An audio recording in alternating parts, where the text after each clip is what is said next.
3 अफसरान बाशमूल एक lieutenant general के ओहदे के अफसर को नौकरी से बर्खास्त कर दिया गया है। 15 अफसरान बाशमूल 3 मेजर जनरल्स और 7 ब्रिगेडियर्स के ओहदे के अफसरान के खिलाफ सख्त तादीबी कार्रवाई मुकम्मल की जा चुकी है। इस वक्त एक रिटायर्ड 4 स्टार जनरल की नवासी, एक रिटायर्ड 4 स्टार जनरल का दामाद, एक रिटायर्ड 3 स्टार जनरल की बेगम और एक रिटायर्ड 2 स्टार जनरल की बेगम और दामाद इस एहतसाबी अमल से नाकाबिले तरदीद शवाहिद की बुनियाद पर गुजर रहे हैं। फौज ने लेफ्टिनेंट जनरल समेत 3 अफसरान को नौकरी से निकाल दिया। ये अफसरान 9 मई को GHQ, जिन्ना हाउस और दीगर फौजी तंसीबात की हिफाजत में नाकाम रहे थे। 3 मेजर जनरल्स और 7 ब्रिगेडियर समेत 15 अफसरान के खिलाफ सख्त कार्रवाई मुकम्मल हो गई है। DGISPR मेजर जनरल अहमद शरीफ चौधरी का ऐलान, कहा कि इस वक्त एक रिटायर्ड 4 स्टार जनरल की नवासी, एक रिटायर्ड 4 स्टार जनरल का दामाद, एक रिटायर्ड 3 स्टार जनरल की अहलिया और एक रिटायर्ड 2 स्टार जनरल की बेगम और दामाद नाकाबिले तरदीद शवाहिद की बुनियाद पर फौज के एहतसाबी अमल से गुजर रहे हैं। DGISPR ने कहा कि सानहा 9 मई को ना भुलाया जाएगा, ना मुलव्विस अफराद और मनसूबा साजों को माफ़ किया जाएगा, चाहे इनका ताल्लुक किसी भी इदारे, सियासी जमात या मुआशरे में किसी भी हैसियत से हो। सबको आईन पाकिस्तान और कानून के तहत सजाएं दी जाएंगी। आर्मी एक्ट के तहत 102 शरपसंदों का ट्रायल किया जा रहा है और ये अमल जारी है। 9 मई के वाक़यात का मकसद फौजी तंसीबात पर हमला करके फौज को रद्दअमल पर उकसाना था। फौरी रद्दअमल न देकर फौज ने घिनौनी साजिश को नाकाम बनाया। तवक्को नहीं थी कि एक सियासी जमात अपने लोगों को फौज पर हमलों पर उकसाएगी। सानहा 9 मई की मनसूबाबंदी कई महीने से चल रही थी। 1 साल से सियासी मकासद और इक़्तिदार की हवस में झूठा प्रोपेगेंडा चलाया गया। सानहा 9 मई उस वक्त तक इंसाफ का मुंतज़िर रहेगा जब तक मनसूबा साजों और सहूलतकारों को कैफरे किरदार तक नहीं पहुँचाया जाता। DGISPR मेजर जनरल अहमद शरीफ की प्रेस कॉन्फ्रेंस, कहा कि आज कार्रवाई ना की तो कल कोई और सियासी गिरोह मज़मूम मकासद के लिए इस वाक़े को दोहराएगा। फौज के लिए तमाम हकीकी सियासी जमातें काबिल एहतराम हैं। 15 मई को पैगाम दिया कि तमाम सियासी स्टेक होल्डर्स साथ बैठ कर इत्तफाक की राय पैदा करें। अगर कोई समझता है कि वो किसी और रास्ते से चलना चाह रहा है तो उसके अपने कोई अगराज़ व मकासद हैं। कोई सियासी लीडर प्रेस कॉन्फ्रेंस करता है या नहीं करता, कोई पार्टी छोड़ता है या नहीं छोड़ता, ये उसका ज़ाती और इनफरादी अमल है। 9 मई के वाक़यात के जिम्मेदारों को कैफरे किरदार तक पहुँचाने में कोई फ़र्क नहीं पड़ता।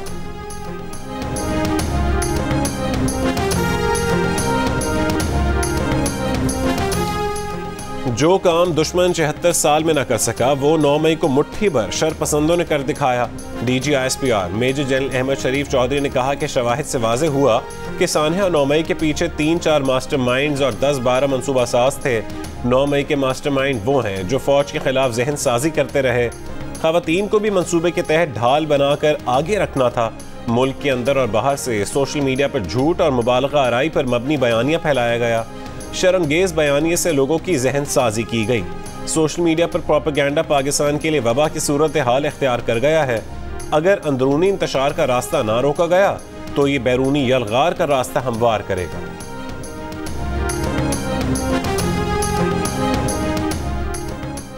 आर्मी एक्ट के तहत 102 शरपसंदों का ट्रायल किया जा रहा है और ये अमल जारी है। DGISPR मेजर जनरल अहमद शरीफ चौधरी ने कहा कि आर्मी एक्ट कई दिहाइयों से आईन पाकिस्तान और कानून का हिस्सा है। मिलिट्री कोर्ट्स 9 मई के बाद वजूद में नहीं आईं, पहले से मौजूद और फ़ाल थीं। कानून के मुताबिक सिविल कोर्ट्स ने ये मुकदमात मिलिट्री कोर्ट्स भेजे हैं।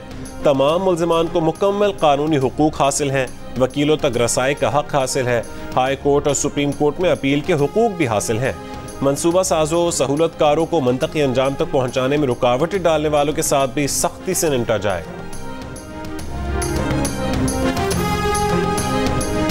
हज का रुकन आज़म वक़ूफ़ अरफा आज अदा किया जाएगा। आज़मीन रात मिना में ही गुजारेंगे। तुलूए आफ्ताब के बाद हज के रुकन आज़म की अदायगी के लिए मैदान अरफात जाएंगे। दुनिया भर से आए 16 लाख से ज़्यादा आज़मीन में 1.5 लाख से ज़्यादा पाकिस्तानी भी शामिल हैं। अमरीका पाकिस्तान के खिलाफ भारत के बेबुनियाद बयानिए पर बयानात जारी करने से गुरेज करे। पाकिस्तान का अमरीका को इंतबाह। अमरीकी डिप्टी चीफ ऑफ मिशन की दफ्तर खारिजा तलबी। नरेंद्र मोदी के अमरीकी दौरे के दौरान अमरीका भारत मुश्तरका बयान पर पाकिस्तान के तहफ़्फ़ुज़ात से आगाह किया गया। तर्जुमान दफ्तर खारजा ने बताया कि अमरीका भारत मुश्तरका बयान में पाकिस्तान का हवाला गैर ज़रूरी और यकतरफा था। पाकिस्तान और अमरीका के दरमियान इंसदाद दहशतगर्दी में ताउन बेहतर तौर पर आगे बढ़ रहा है।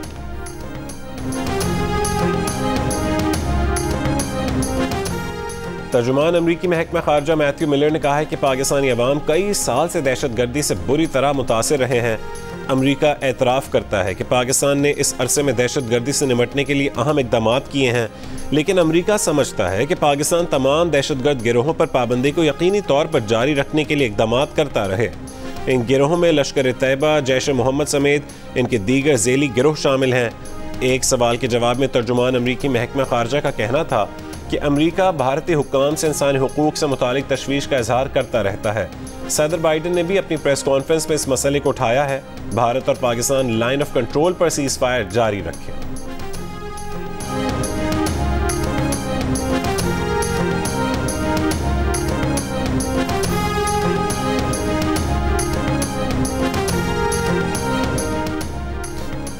फौजी अदालतों में सिविलियंस के ट्रायल के खिलाफ केस की समाअत आज फिर होगी। गुज़िश्ता समाअत पर वफाकी हुकूमत के एतराज़ पर जस्टिस मंसूर अली शाह ने खुद को बेंच से अलग कर लिया था। दूसरी बार टूटने के बाद सुप्रीम कोर्ट की 6 रुकनी बेंच ने समाअत की। चीफ जस्टिस ने रिमार्क्स दिए कि उम्मीद है इस केस की समाअत के दौरान किसी सिविलियन का मिलिट्री ट्रायल नहीं किया जाएगा। सुप्रीम कोर्ट को दागदार और इसकी तज़हीक मत करें। हुकूमत की मर्जी से बेंच नहीं बनाया जाएगा। सुप्रीम कोर्ट छड़ी का इस्तेमाल नहीं कर रही, मगर दीगर लोग किस इखलाकी हैसियत से छड़ी का इस्तेमाल कर रहे हैं। अदालत ने अटॉर्नी जनरल को ज़ेर हिरासत 102 अफराद की मुकम्मल तफसीलात फराहम करने का हुक्म दे दिया।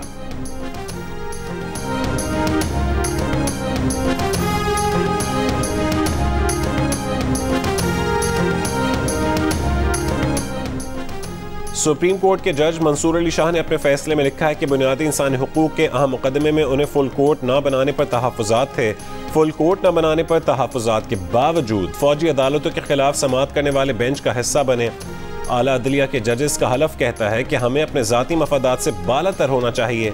किसी जज पर एतराज़ की माकूल वजह हो तो अवामी एतमाद बरकरार रखने के लिए बेंच से अलग हो जाना चाहिए। जस्टिस मंसूर अली शाह पर जस्टिस जवाद एस ख्वाजा से रिश्तेदारी का एतराज़ उठाया गया था।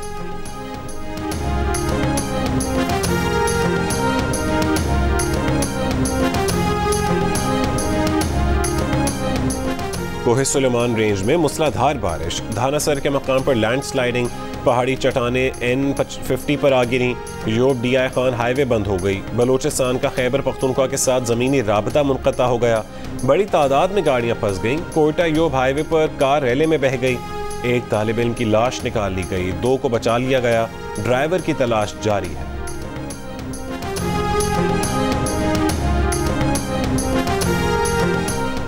मुल्तान, भावलपुर और DG खान में बारिश, कई इलाकों में बिजली की फरहमी मुअत्तल रही।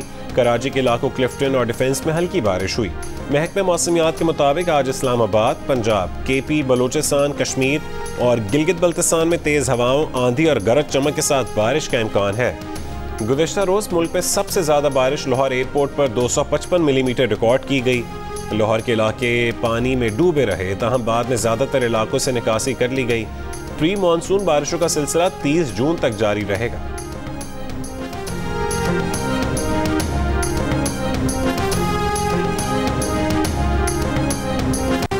बहुत अच्छे जानवर देखें बंदे में खूबसूरत जानवर बंदे में यहाँ पर, मगर हमारी इससे रेंज से बाहर है। हम गाय लेने आए थे यहाँ पर पीढ़ी पर, इतनी दूर से यहाँ पे, लेकिन गाय मिल ही नहीं रही है। काफ़ी महंगा रेट है, हाई फाई। कोशिश करें कि कोई बकरा मिल जाए। बड़ी ईद करीब आ गई है, मगर मवेशी मंडियों में सौदों में तेजी ना आ सकी। महंगाई ने खरीदार और व्यापार के भाव ताव मुश्किल बना दिए। छुरियां तेज करने वालों ने भी दाम बढ़ा दिए। कराची में बेनजीर इनकम सपोर्ट प्रोग्राम के कैंप में भगदड़ में जख्मी खातून इंतकाल कर गई, 15 जख्मी। तहरीक इंसाफ के सदर परवेज इलाही रिहाई के बाद एक बार फिर गिरफ्तार। FIA ने एक और केस में गिरफ्तार कर लिया। 24 जून को लाहौर की अदालत ने FIA की मनी लॉन्ड्रिंग केस में परवेज इलाही की जमानत मंजूर की थी। पीर को बाज़ाब्ता रिहाई से पहले ही FIA ने साबिक वज़ीर आला पंजाब को एक और केस में गिरफ्तार कर लिया।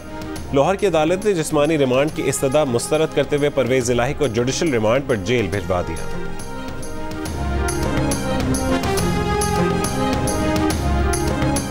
स्टेट बैंक ने शरह सूद 1% और बढ़ा दी। शरह सूद 22% हो गई। स्टेट बैंक ने लामिया जारी कर दिया। स्टेट बैंक के मुताबिक वफाकी बजट में टैक्सेस, ड्यूटीज और PDL बढ़ाई गई हैं। इन इक़दाम के सबब दबाव से 2-4 बैरूनी खाता मजीद प्रेशर लेगा। IMF मुआहदे की ये ज़रूरी शराइत हैं। इन शराइत से महंगाई मजीद बढ़ेगी, इसलिए इमरजेंसी इजलास में शरह सूद 1% बढ़ाकर 22% की गई। नई शरह सूद 27 जून से मुअस्सर होगी।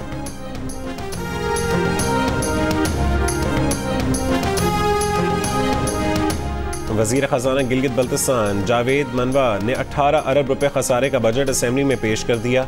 ग्रेड 1 से 16 तक के सरकारी मुलाजमीन की तनख्वाहों में 35%, जबकि ग्रेड 17 से ऊपर मुलाजमीन की तनख्वाहों में 30% इजाफे की तजवीज़ है। बजट का मजमूई तखमीना 116 अरब 15 करोड़ रुपए है। तरक्याती अखराजात के लिए 28 अरब 45 करोड़ रुपए रखे गए हैं। गंदम सब्सिडी के लिए 10 अरब रुपए की रकम मुख्तस की गई। बलोचिस्तान हाई कोर्ट ने चेयरमैन PCB के इंतखाबात 17 जुलाई तक रोक दिए। चीफ जस्टिस ने वज़ीर आज़म, मुतालिका वजारत, ज़का अशरफ और फरीक़ैन को नोटिस जारी कर दिए।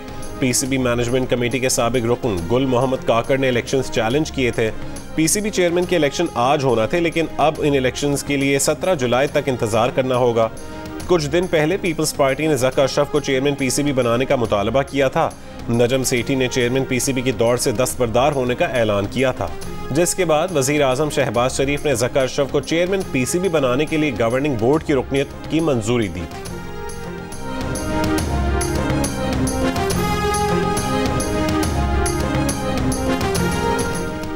रूस के सदर व्लादिमीर पुतिन का कौम से खिताब। खाना जंगी न करने पर निजी मलेशिया वैगनर ग्रुप का शुक्रिया अदा किया। कहा कि वैगनर ग्रुप को अंधेरे में रखकर अपने ही मुसल्लह भाइयों के खिलाफ इस्तेमाल करने की कोशिश की गई, इसलिए उन्होंने शुरू में ही बराह रास्त अहकाम दे दिए थे कि खूनरेज़ी से इज्तनाब बरता जाए।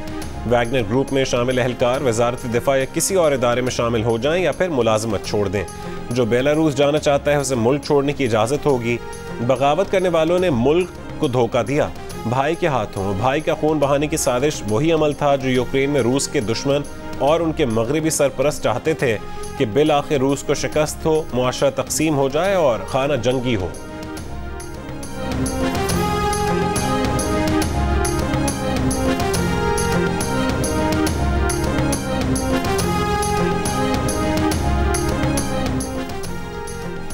अमरीकी सदर जो बाइडेन ने कहा है कि पुतिन के खिलाफ बगावत में अमरीका या इत्तेहादी मुलव्वस नहीं थे। बगावत की कोशिशें रूसी निज़ाम के अंदर की जिद्दोजहद का हिस्सा हैं। यूक्रेन की हिमायत जारी रखेंगे। रूस के निजी मलेशिया वैगनर ग्रुप के सरबराह ने कहा है कि पेशकदमी का मकसद यूक्रेन में जंग के गैर मुअस्सर तर्ज अमल पर एहतजाज था। इसका मकसद मॉस्को हुकूमत का तख्ता लौटना नहीं था। वैगनर ग्रुप ने हफ्ते को बगावत की कोशिश की थी। बेलारूस की मसाहलती कोशिशों से वैगनर सरबराह ने पेशकदमी का फैसला वापस ले लिया था।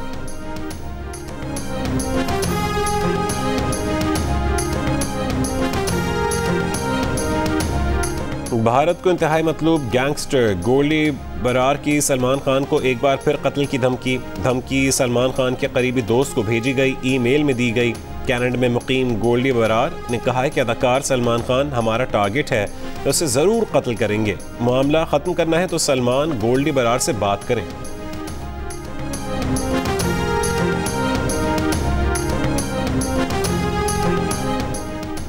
ICC world cup trophy tour का मुनफरिद अंदाज में आगाज हो गया। ट्रॉफी को ज़मीन से 1,20,000 फुट की ऊंचाई पर खला में भेजा गया, जहां से वो अहमदाबाद के नरेंद्र मोदी स्टेडियम में उतरी। क्रिकेट वर्ल्ड कप ट्रॉफी आज से भारत के मुख्तलिफ शहरों में ले जाई जाएगी। वर्ल्ड कप 2023 के शेड्यूल का बाज़ाब्ता ऐलान भी आज ही किया जाएगा। ICC वर्ल्ड कप ट्रॉफी 31 जुलाई से 4 अगस्त तक पाकिस्तान में रहेगी। और कमालिया की मवेशी मंडी में बग्गा शेर की धूम। 30 मन वजनी ऊंट देसी घी, बादाम, मगज और खुश्क मेवे खाता है, सबके मन को भाता है। कीमत 12 लाख रुपए। मालिक कहता है कि 10 लाख लग चुके, 12 से कम में नहीं दूंगा।